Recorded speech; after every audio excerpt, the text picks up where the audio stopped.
بسم الله الحمد لله والصلاة والسلام على رسول الله صلى الله عليه وسلم. السلام عليكم ورحمة الله وبركاته. aad ayaan idin wada salaamaya asxaabtayda quruxda badnayd sharafta lahayd meel kasta oo aad adduunka ka kala joogtaan farxad caafimaad bashbash barwaaqo cimri dheer iyo caafimaad insha Allah biidnillaahi raxmaan ku noolaada. haddii ilaahay idimo maanta waxaan rabaa ama galabta ama xilli kasta adiga ku tahay oo maaragtay kliibkaygan kusoo gaaro insha Allah inaan kula wadaago quraac yar oo fudud oo aad macaan u ah healthy u ah aad u caafimaad badan wadankeena qani ku ah inaan insha Allah idin la wadaago haddii ilaahay yiraahdo. intaanana u gudagelina waxaan codsan lahaa oo aad dadkeena ugu dhiirigelin lahaa in laga faa'iideysto wax soo saarka wadankeena. waxyaalaha ka soo baxa wadankeena ma aha wax la heli karo xaqiiqdii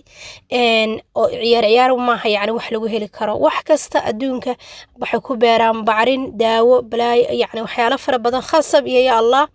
ayay maaragtay ku horumareen inaga yani waxba sameynin ba halka midhaha yar ee aynu saa meel ugu shubno ay noogu soo baxayaan dhaqso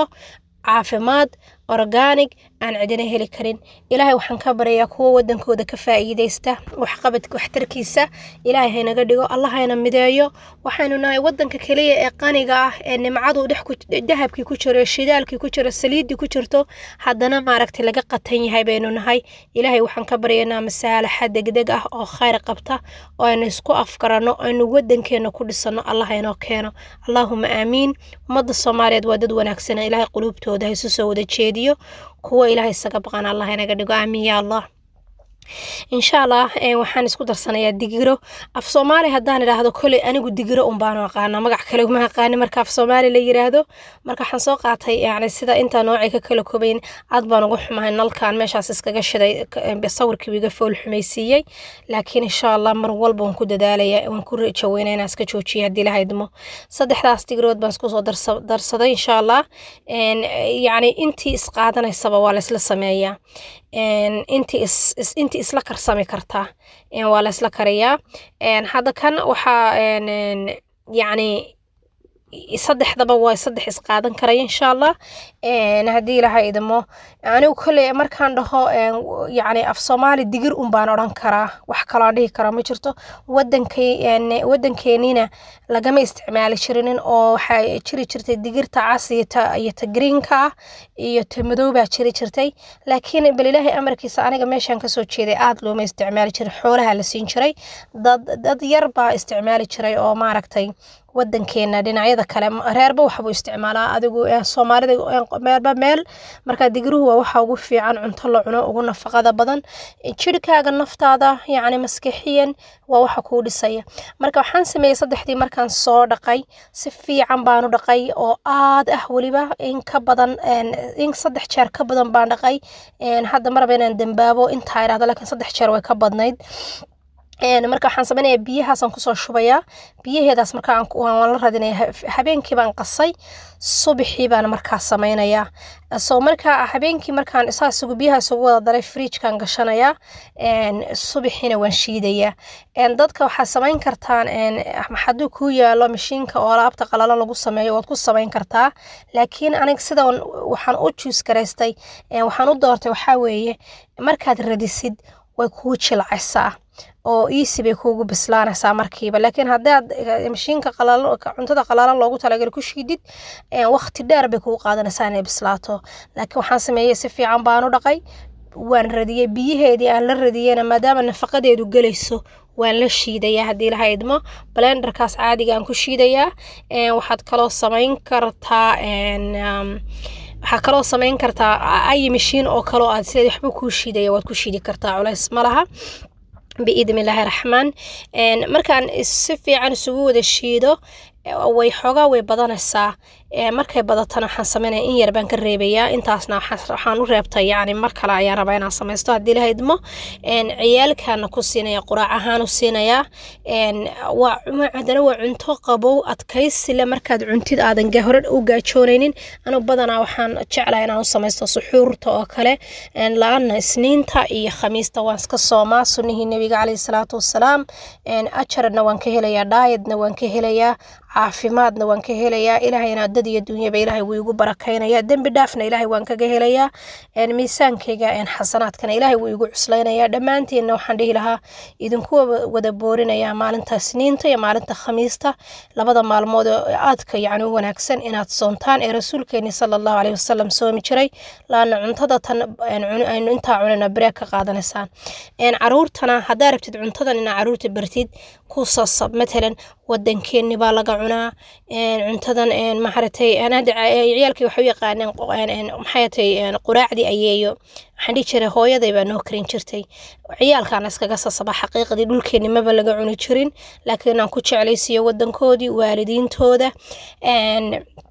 ilmahaaguna hadduu wadankii jecel yahay oo aad hore ugu sheegtay wadankiisa quruxdiisa iyo wanaagiisa wax kastoo aad ku tiraado wadankeenii baa iskale waxaan oo kaliya ka fiican way ku jeclaanayaan marka ilmahana aynu si fiican u korsano intay yaryar yihiinna ha lagu ababiyo cuntooyinka wanaagsan ta kale haddii ay ciyaalkaas leedahay ma kaa cunayaan ha iska weynaado ha yaraado ilmahaagu marnaba kaama weynaanayo waa lagu dhameeyaa waa loo xayeysiiyaa waa la ag fadhiistaa waa la jeclaysiiyaa qof kastaana cuni kara caruurtaadaad siin kartaa odaygaagaad siin kartaa naftaadaad u samaysan kartaa soonka oo kalena ku dadaala cuntadan aad bay ku anfacaysaa caafimaad baad ka helaysaa fitamiino badan baad ka helaysaa adkaysi baad ka helaysaa inaadan gaajoonin iyo maxay ahayd waxaad kaloo ka helaysaa inaadan ku haraadin ilaahay maaragtay haydin wada barakeeyo sonkorna kagama darin laakiin qofkii raba sonkor wuu ku darsan karaa markay isaa igu bislaatay maasha Allah ayaa waxaan sameeyey caano iyo waxaan ku darayaa olive oil baan ku darayaa saliid saytuunta marka saliid saytuunka markaan dhulka ka dhigaan ku darayaa caanahana hadda ayaan ku darayaa haddii ilaahay idmo digrahan waxaan ka gataa reer Melbourne way yaqaanin dukaanka Riyam Grocery Heidelberg Mallka ku yaala aan aad u jecelahay alaabada aan ka gato organic alaabo wada fiican oo hadana jaban ayuu gadaa maasha Allah dad baa dhaha digraha meel fog baan ka doonana ku xisaabtan shidaalka ka baxaya iyo waqtiga ka baxaya ku xisaabtan $2 iyo $3 weliga lama eego waxa la eegaa intay meesha ku jirtaa waqti intee la kaaga baxaya shidaalka gaarigaaga waxa soo dhan isu wada geegay markaas aad dareemaysaa insha Allah inaadan maaragtay aad meesha kuugu dhow ka gadatid dukaankaas Soomaalidan ka gataa also waxaan kaloo Soomaalida uga adeegtaa waxaan uga adeegtaa daanay bari haddaan wax u baahdo waxaan wax ka helayaa Soomaali qaaraanka Soomaali bay siinaysaa ilaahay ha naga hayo inaka inta islaamaba inaynu baahan bilaadan u baahano hadana dadkaaga Soomaalida way ka warhaynayaan laakiin ummadaha kale waxooda iyaga iskale macnaheedu ma aha dukaamada kale wax laga gadan laakiin wixii dukaankaaga Soomaaliga markasta isaga ku xidhno waxna ka iibso ceebna taasi maaha dhinacan biyihii baan iskaga sii diyaarsaday laana maxraa markuu iga uskagaba kii soo baxaba maadaama marmalqaadu ka uskaga soo maraba wax inaan iskaga xalo aan hore aanan u dhigdhigin waa maalin jawi qurux badan bay weeyaan roob baa noo da'ay maasha Allah tabaarakallah nimco ilaahay baan ku jirnaa nimcada Allah inoo wada siyaadiyo meel kastaan joogna Allah inagu wada amaansado cuntada tan cidna uma khaasa qofkii raba ayaa cuni kara aniga waliba aad waxaan ugu dadaali lahaa in maaragtay waxyaalaha dhulka ka soo baxa aad loo cuno wadankeeni oo kale laga faa'iideysto cuntada dhulka ka soo baxdana markasta aan ku dadaalo qofkii beera samaysan karo fursada haysta ha samaysto ha ku dadaalo cuntada dhulka ka soo baxda sida digraha khudaarta cuntadaas aad aynu ugu dadaalo ilaahay dhamaanteen ha idin wada xifdiyo farxad fiidiyogan ku daawada biidmillaahi raxmaan markastoo fiidiyogan soo gaarana waan salaamayaa waxaan ku salaamayaa salaanta islaamka tahiyatul islaam assalaamu calaykum waraxmatullaahi wabarakaatuh kuwa dhexdoodana salaanta marno ilaahay naga dhigo kuwa maartay salaanta islaamka dhexdooda ku faafiya assalaamu calaykum waraxmatullaahi wabarakaatuh mar walbaad qofka ku salaantid ajar baad helaysaa waana duco salaantan maxay ahayd hooy nabiil ilaahay subxaanahu wa ta'aala malaa'ig buu inoogu soo dhibay nabiyullaahi aadam calayhi salaam marka kuwa mar walba dhexdooda isku faafiya Allah inaga dhigo sida la inoo faray markastaad qof salaantid uu salaanta ka qaadi waayana ogow salaantaasi dhulka ma u dhacayso malaa'igta ilaahay baa ku dhahaysa wa calaykum assalaam wa rahmatullaahi wa barakaatuh mar walbana salaanta dhameystiro israacsada hana ka xishoonina dhexdeedna ku faafisaan biidmillaahi raxmaan intaas ayaan video ku soo gabagabeynayaa ilaahay idankiisa farxad ayaan idin rajaynayaa assalaamu calaykum wa rahmatullaahi wa barakaatuh